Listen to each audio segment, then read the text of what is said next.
Wichita, Kansas. Listen to the wind. Let's go, let's go, let's go. Go. Shoot it. Better floor, shoot it. A TV reporter and his cameraman are frantically trying to outrun a killer tornado. There's no way to tell which way these things are going to go. You can't judge that. I thought they just travel at a slow speed. These things are moving, 50 miles an hour. It was keeping right up with us on the highway. Keep going, man, keep going. Faster? No.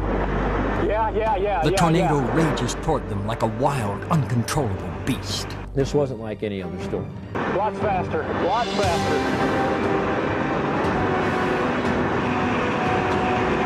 Lots faster, Greg, stretching us. The twister is closing in, and the two men are faced with a terrifying life-and-death decision. You gotta go, buddy. Should they continue to run, or stop and find a safe place to hide?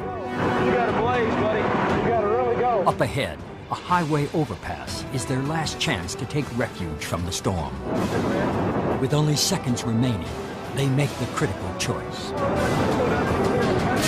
Yeah, I think that's it. There's no turning back. The tornado is too big and too fast to outrun. Go ahead of him, go ahead of the van. Go ahead of the van. We want to jump out. We want to get in front of the van, get under here. They barely made it, jumped out of the car at exactly the right time and didn't waste a second running up the hillside. All right, let's go. Get up under here.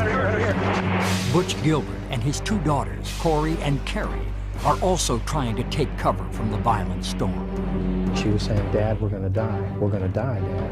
And she was getting very nervous. She was scared. Get up under the girders. Is that where we want to go? Yes. Greg said, "Let's go up underneath the girders." I think everybody looked at each other and said, "That sounds like a great idea." With the twister barreling down on them, they scramble up the embankment. It wasn't moving from side to side. It was coming straight at us. Butch and his daughters squeeze into the tiny space between the steel girders.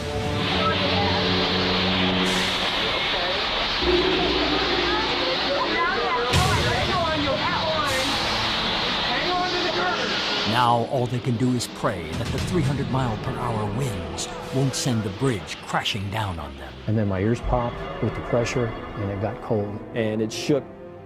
It really shook. And it was loud. It was louder than anything I've ever heard.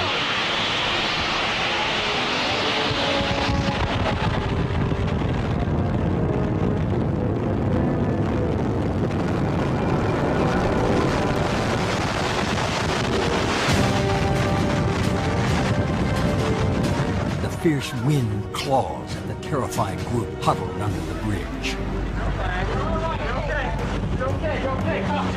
There was a period of time where you could not hear anything. I couldn't hear my sister screaming anymore. Trembling with fear, they are stunned that the massive twister has passed directly over their heads.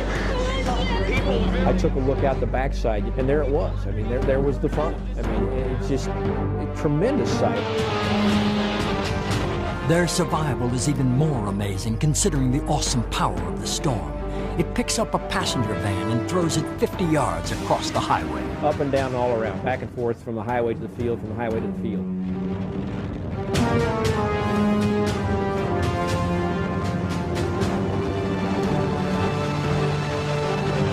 There are two men in the van. One is tossed clear. The other is found lying next to the demolished vehicle.